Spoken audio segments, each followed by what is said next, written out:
I think it's great that the religions of the world are affirming compassion and the golden rule. At the same time, I think religions don't deserve all the credit. I think nature kind of gave them a helping hand here. You can go to a hunter-gatherer society that has had no exposure to any of the great religious traditions, no exposure to ethical philosophy, and you'll find, if you spend time with these people, that basically they believe that one good turn deserves another, and that bad deeds should be punished. And evolutionary psychologists think that these intuitions have a basis in the genes. Evolution is a totally amoral process, but it does produce some of the building blocks of morality that we have really leveraged to great effect in human society. One reason that we're nice is because we expect something in return. In a one-shot game in which you want something from me and I want something from you, and we are trying to make an exchange, it always makes sense, if I'm not going to see you again, for me to defect, for me to cheat you as much as possible.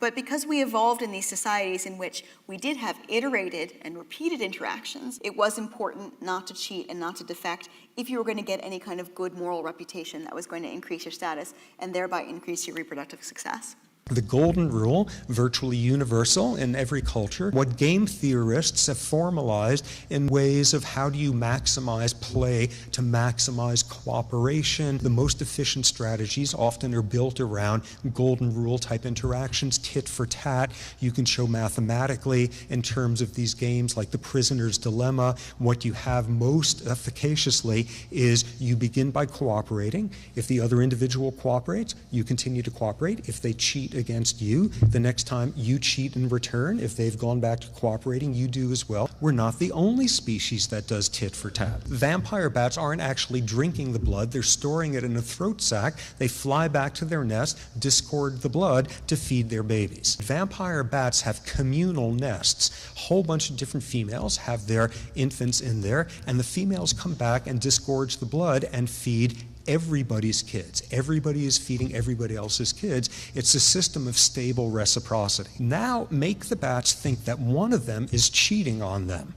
One of them is holding back. Bat flies out and you net the bat, bring it down, and what you do is you pump up the throat sac with air so that the throat sac is extended way out and gorged, and you push the bat back into the nest there, and everybody is sitting there saying, oh my God, look at how much blood she's got there, and she's not feeding my kid.